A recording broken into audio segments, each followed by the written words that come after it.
I recently received an email from a friend of mine, named Eric. He actually is on Wild Ride, and that's the home network of the Best Techie.net chat room, which can be found on the Wild Ride network, and pound Best Techie. And if you join us there, you can chat with us, or you can even get there via my website at live.besttechie.net. And you can meet us there as well on the live stream, or there's a little chat at the bottom. So he sent me this email, and he goes, Jeff, I was thinking about starting a website of my own, and maybe I'm getting involved with YouTube or Ustream. But I have no idea what I would want to build my site or sites on.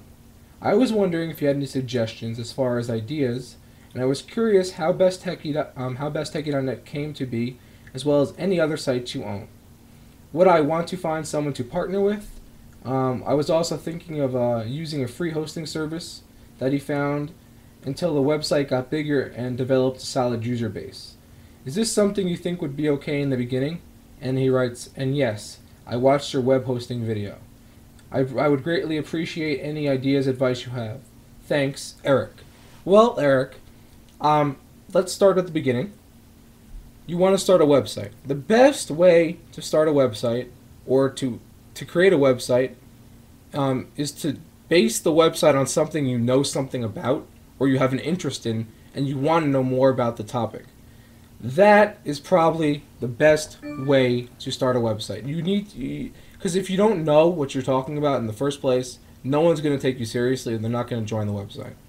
Second, if you have an interest in it, then you're gonna and you want to learn more about it, then you can build the website based on what you know, and then people will join in, and they'll help you expand your knowledge and expand what you're interested in, and it'll become a great community with all these different people inputting information and stuff. And this is where forums come into play. I love forums. I think they're excellent. I highly recommend you use forums. I tell everyone this all the time. Forums and blogs. Forums and blogs, two great things that you should implement in all of your in websites that are community based. If you're looking to build a solid user base, a community, then use forums and blogs. Next, you want to know what software to use, perhaps? Then I recommend you use WordPress or Drupal. They are both types of content management systems that are probably the best ones that you'll be able to find online as of now. That's WordPress and Drupal. Those are two of the content management systems I recommend. In terms of forum software, I like Envision PowerBoard. That's the one I currently use on BestTechie.net. It's excellent. It costs money, but it's my opinion the best forum software out there. Then there's also vBulletin, which is another one that costs money, which is pretty decent. I know a lot of people who like that one as well. Then if you're looking for a free alternative, there's PHPBB, which is a free alternative. They actually just released a new version 3, which you might want to check out. And they say they fixed a lot of features and bugs and all this good stuff, and added a bunch of other stuff into it.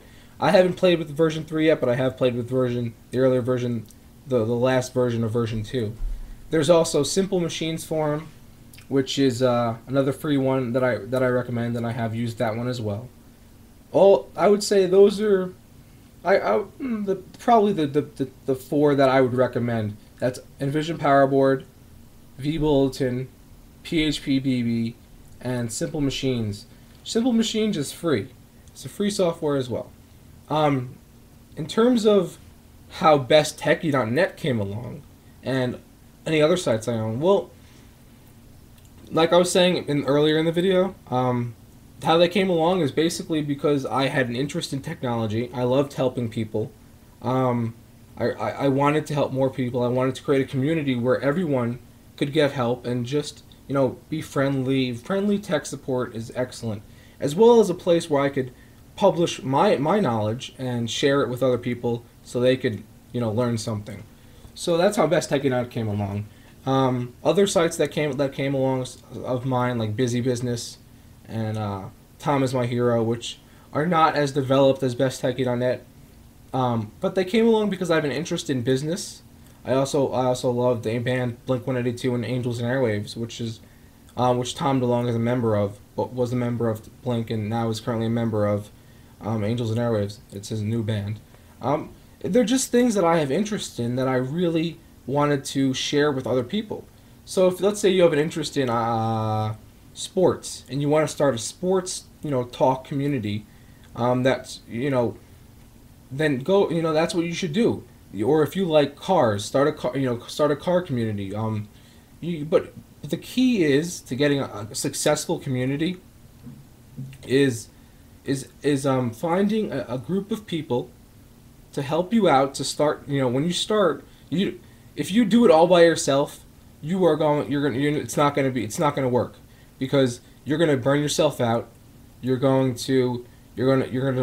stop one day and you're not gonna be able to get back into it because you're gonna be burned out. It's a lot of work to run a website, a lot of work, and you need people to help you out.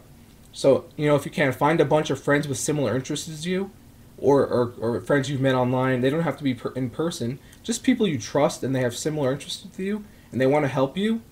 Help them, make them administrators. Say designate different things for different people so they can help you out and help you build your website. And that's really how I would do it. That's how I did besttechie.net. I found I had a bunch of people who were willing to help me out creating this website, and and so far it's worked for me. That's why I'm recommending that's what you do. Now in terms of the hosting thing, don't go free. Don't. Because if you're looking to really build this community, switching away from a free host will be a pain. I know a lot of them try and lock you down.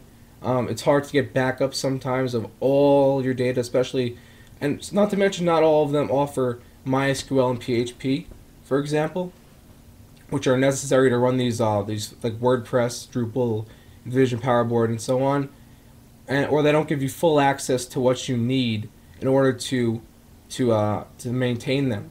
So, like I was saying in my last video on web hosting, check out the GoDaddy. I've used them when I first used them when I started out doing videos.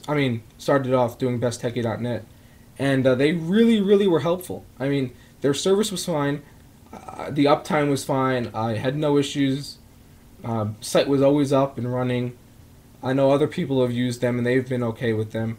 So check out GoDaddy. I swear they have. I think it's like $3 a month for I don't know the specifics, but I think it's like $3, less than $5 a month. If you're not going to spend that, then I don't know what to tell you. Check it out, GoDaddy. They're cheap. They're good. They'll provide you support. They know what they're doing. They've been in the business for years now. So check them out. I really hope this helps you, Eric. Good luck with your website. If you need anything from me, just shoot me an email, besttechie@besttechie.net, or check out live.besttechie.net, and come chat with us in the chat room. The chat room's open 24/7, 365, by the way. Even if I'm not streaming, you can still join the chat and talk to us. We're helping everyone if they come in with questions, or we're just chatting along, we're having a good time, so no reason not to stop by. Thanks for watching. This is the Best Tech Internet Show. We'll see you next time.